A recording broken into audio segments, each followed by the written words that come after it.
और न लोकतंत्र रहेगा। लिख लो इस बात को।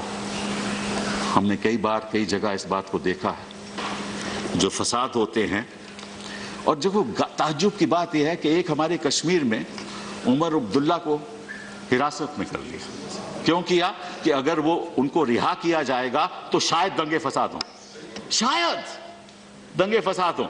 तो उनको 107 के अंदर उनको 6 महीने के लिए हिरासत में रखा। उमर अब्दुल्ला को रखा, महबूबा को रखा, फारूक साहब को रखा, क्योंकि हो सकता है कि अगर उनको रिहा किया जाए और अगर कोई बयान दे दें तो दंगे हो सकते हैं। और उसके बाद जब 6 महीने खत्म हुए 107 के, तो पासा लगा दिया, 1 साल के लिए पासा लगा दिया। तो उन्होंने तो कोई बयान नहीं दिए थे, उनको हिरासत में कर लिया। यहां तो बयान देने वालों को आपने एफआईआर नहीं की। आपकी सोच क्या है, आपके मन में अंतर क्या है, आपकी विडंबना क्या है, मैं नहीं जानता। लेकिन इतना जरूर है कि आप तो एक लौह पुरुष हैं, सरदार पटेल की जगह पे बैठे हुए हैं गृह मंत्री जी। कुछ तो ख्याल कीजिए अपने सरदार का। उन्होंने कभी नहीं चाहा होगा कि इस तरह से लोगों की हत्या, और मासूम लोगों की हत्या हो।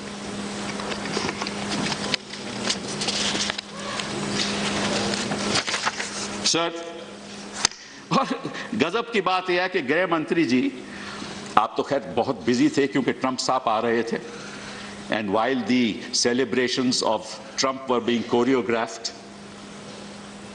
and were shown on TV channels on half the screen, on the other half screen the choreographed violence was being shown. Both were choreographed.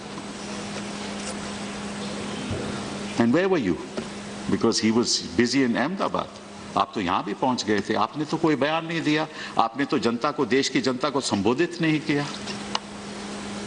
आप इतना तो कह देते कि जो ऐसे दंगों फसाद में कोई हिस्सा लेगा उसको हम कड़ी से कड़ी हमें होने नहीं देंगे। लेकिन असलियत तो यह है कि पुलिसकर्मी अपने आप ये नहीं कर सकते थे, कहीं ना कहीं से तो उनको इशारा मिला होगा ना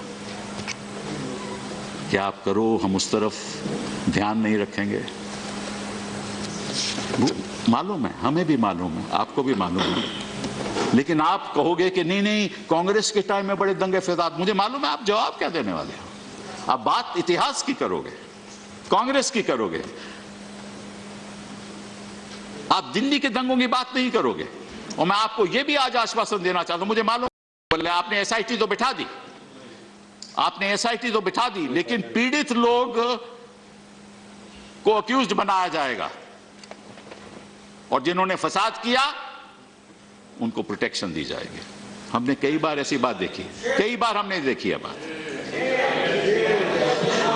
गृह मंत्री जी, आपको यह भी मालूम है कि वहां एक नर्सिंग होम है called Mohan nursing home. Mohan nursing home में लोग छत पे चढ़ गए और 3 बजे मोहन नर्सिंग होम का मालिक कहता है कि भाई हमें बाहर जाना पड़ा क्योंकि दंगे फसादी ऊपर आ गए थे और छत पे चढ़ गए। और छत पे वो मास्क, हेलमेट लगाए हुए थे ताकि उनको कोई पहचान नहीं पाए, और वो राइफल से गोली चला रहा था नीचे। अब ये इमेज तो आपके पास है, आपने किसको पकड़ा? जो आप टेक्नोलॉजी की, इमेजरी की बात करते हैं, तो आपने उसको पकड़ा? वो जो साथी थे वहां बैठे हुए थे उनको पकड़ा? आपने मोहन नर्सिंग होम के मालिक से पूछा कि तुमने एफआईआर की कि मेरे यहां दंगाई आ गए हैं, आप कुछ करिए? आपने कोई कार्रवाई की? नहीं की, और करेंगे भी नहीं आप। और ये जो लोग आ रहे थे क्या कर रहे थे?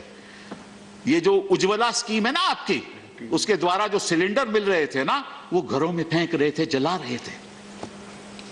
ये उपलब्धि है।